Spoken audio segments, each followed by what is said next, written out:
इस बार के बजट में वित्त मंत्री की तरफ से आयात शुल्क में मिलने वाली कमाई के लक्ष्य में कटौती की जा सकती है, क्योंकि वित्त वर्ष 2022-23 के लिए सरकार ने कस्टम ड्यूटी से जितनी कमाई का लक्ष्य रखा था वह पूरा होता नजर नहीं आ रहा है। महंगाई को काबू करने के लिए इस बार सरकार ने कई वस्तुओं पर आयात शुल्क में कटौती की है। कुछ पर तो आयात शुल्क खत्म ही कर दिया गया है। वित्त वर्ष 2019-20 के बाद ऐसा पहली बार होगा जब कस्टम ड्यूटी से होने वाली कमाई में कमी आएगी।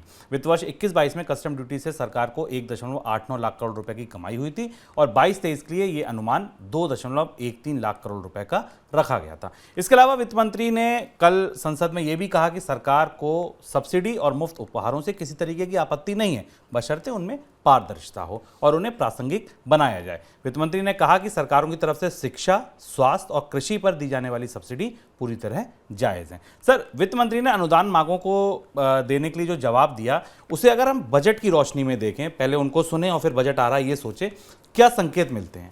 अनुदान मांगों पर वित्त मंत्री के जवाब के कई सारे पहलू थे और पूरी बहस के कई पहलू थे। और ये अनुदान मांगों की चर्चा ठीक उस समय हो रही है जब बजट का करीब 30-40% हिस्सा बन चुका है और बजट बनाने की प्रक्रिया अपने मध्य में है।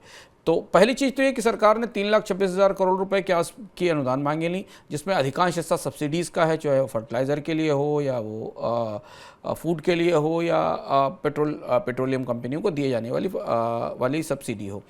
वित्त मंत्री ने इस बहस के दौरान उस धुंध से थोड़ा पर्दा हटाने की या उसे साफ करने की कोशिश की कि अच्छी सब्सिडी कौन सी, खराब सब्सिडी कौन सी। उन्होंने स्पष्ट रूप से तो ये नहीं कहा, पर उन्होंने कहा कि सब्सिडी को सही संदर्भ में देखा जाना चाहिए। आने वाले समय में यह बहस राजनीतिक मंचों पर काफ़ी गहरी होने वाली है कि कौन सी सब्सिडी अच्छी, बिजली सस्ती रखना अच्छा है या बिजली की महंगी कीमत वसूलना बेहतर है।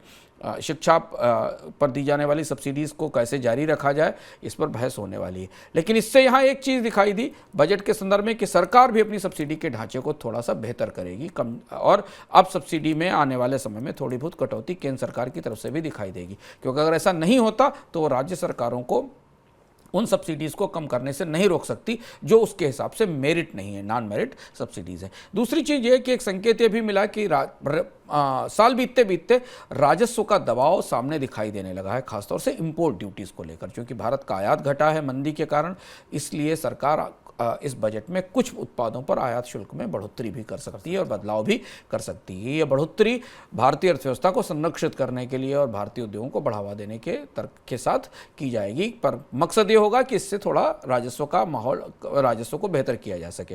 वित्त मंत्री ने सदन में यह भी कहा कि जो 3,26,000 करोड़ रुपए का अतिरिक्त खर्च सरकार ने लिया है, उस खर्च के लिए सरकार के पास पर्याप्त राजस्व उपलब्ध है।